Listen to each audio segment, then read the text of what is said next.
মন খারাপের একটা প্রশ্ন করেছেন, এবং এখানে আমি দুইটা জিনিসকে দায়ী করব।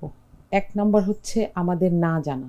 আমরা আসলে ইসলামকে জানি হচ্ছে শুনে, ওয়াজ শুনে, ওই যে চিল্লায় বলেন ঠিক কিনা, এবং ওয়াজে দেখবেন বাংলাদেশের যেটা সংস্কৃতি, যে সারা রাত মানুষকে জাগিয়ে রাখতে হয়। ওয়াজ যে করতে গিয়েছেন উনি যদি রাত্রেবেলা 8-9টার সময় শেষ করে দেন, ওনার কিন্তু পয়সাটা উসুল হবে না। যারা অ্যারেঞ্জ করে তারা কি চায়, যেখানে সারা রাত মানুষ থাকবে, উৎসাহিত হবে, কখনো তালি দিবে, কখনো কান্না করবে, কখনো হাসবে, তাই তো? সেখানে আপনার এমন কিছু মুখরোচক টপিক লাগবে যে আপনার মানুষকে সারা রাত জায়গায় রাখতে পারে, এবং মানুষ যেন খুব মনোযোগ সহকারে শোনে। খুবই, হ্যাঁ, ওই যে যখন বলবে ঠিক কিনা তখন বলবে ঠিক, হ্যাঁ। এই জায়গায় আপনি মুখরোচক টপিক আর কি, নারী। এবং প্যাথেটিক হচ্ছে ওখানে কোনো নারী উপস্থিত নাই, নারীর প্রবেশাধিকার নাই। হ্যাঁ, কিছু মাইক লাগায় রাখে, তো ওইটা আসলে মনোযোগের চাইতে অত্যাচার বেশি, তাই না? আমি যখন একটা কিছু দেখতে পাচ্ছি না, আমার ঘাড়ের উপর একটা জিনিস বাজাচ্ছে, আমি কতক্ষণ মনোযোগ রাখবো? কেউ শুনে না। কিন্তু ওখানে রুলিং গুলা হচ্ছে সব নারীকে নিয়ে। পুরুষকে শেখানো হচ্ছে নারীর কি করানো উচিত, নারীর কি করা উচিত, তাই না? খুব হাস্যকর কথা। তো এই জায়গাগুলো থেকে যখন আমরা ইসলামকে শিখি, তখন আমরা মনে করি যে ইসলাম মনে হয় নারীকে পছন্দ করে না। অথচ আপনি যখন কোরআন পড়বেন, বিশেষ করে আমি বলবো যে সূরা বাকারার শেষ 100 আয়াত কিংবা সূরা নূর কেউ যখন পড়বেন, অথবা সূরা নিসা কেউ যখন পড়বেন, তার মনে হবে যে কোরআন তো নারীকে আপলিফট করে এখানে রেখেছে, তুলনাই হয় না। কিন্তু আমরা যখন মানুষের মুখ থেকে শুনি, সে তার পারসেপশন সহ আমার কাছে আসে। এবং এই জন্যই আল্লাহ কোরআনের প্রথম যে আয়াতটা নাজিল করেছেন সেটা হচ্ছে নামাজ পড়ো না, কিন্তু পড়ো। কেন?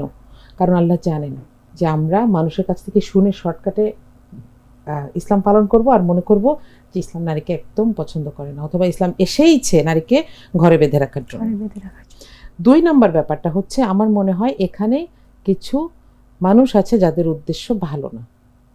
আমি তাদের ধর্ম নিয়ে কথা বলবো না, তারা বিভিন্ন ধর্মের হতে পারেন, কিন্তু তারা উদ্দেশ্যমূলকভাবে নারী এবং ইসলামকে মুখোমুখি দাঁড় করিয়ে দেন।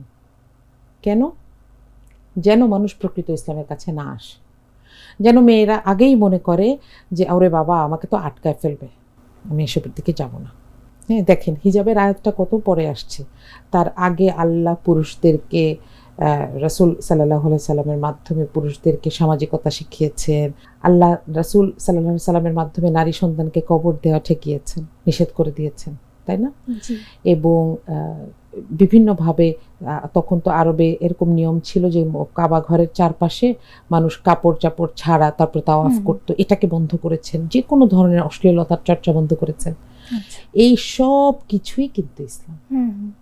কিন্তু আমরা যখন ইসলামের কথা বলি, আমরা একটা মেয়েকে আমরা শুরু করি কি দিয়ে? একটা মেয়ে হিজাব পরবে, যেটা ইসলামের প্রাথমিক যুগেরও রুলিং না। তার মানে কি তার করার দরকার নাই? অবশ্যই দরকার আছে, কিন্তু আমি আগে তাকে সামাজিক শৃঙ্খলা শিখাই, আমি তাকে আগে নৈতিকতার ট্রেনিং দেই, আমি আমার নারী পুরুষ সমাজের দুই সদস্যকেই তার নিজের কর্তব্য নিয়ে কথা বলতে বলি। এই যে ওয়াজের কথা বলছিলাম, সেগুলোতে পুরুষকে তার দায়িত্ব নিয়ে খুব কম বলা হয়, যে আপনার বোনের সম্পত্তিটা বুঝিয়ে দিয়েছেন, আপনার ফুফুদের সম্পত্তিকে আপনার বাবা বুঝিয়ে দিয়েছেন। এগুলো নিয়ে কথা বললে কিন্তু আবার লোক থাকবে না। কখন লোক থাকবে? ওই যে ওগুলো নারী নিয়ে কথা হবে। তো এই জন্য আসলে আমার মনে হয় 2টা বিষয় আমাদের সতর্ক থাকা উচিত, যে আমরা নিজেরা আসলে মূলে ফেরত যাচ্ছি কিনা। আমরা কোরআন খতম করি, একটু অর্থটা পড়তে কিন্তু বেশি কষ্ট নাই, বরং আরো কম কষ্ট। আরবি পড়ার অনেক নিয়ম কানুন আছে, বাংলাতে এত নিয়ম কানুন নেই, এটা তো আমার মাতৃভাষা। আলহামদুলিল্লাহ আমাদের দেশে এখন পথে পথে আপনি একটা কোরআনের অনুবাদ খুঁজে পাবেন, একটু পড়েন, দেখবেন যে এখানেই আমরা আসলে জানতে পারবো যে আমাকে আসলে কোন জায়গায় রাখা হয়েছে। আর দ্বিতীয়ত হচ্ছে আমাদের সেই মানুষগুলো থেকে সচেতন থাকতে হবে যারা ইন্টেনশনালি নারীকে এবং ইসলামকে মুখোমুখি দাঁড় করিয়ে দেয়।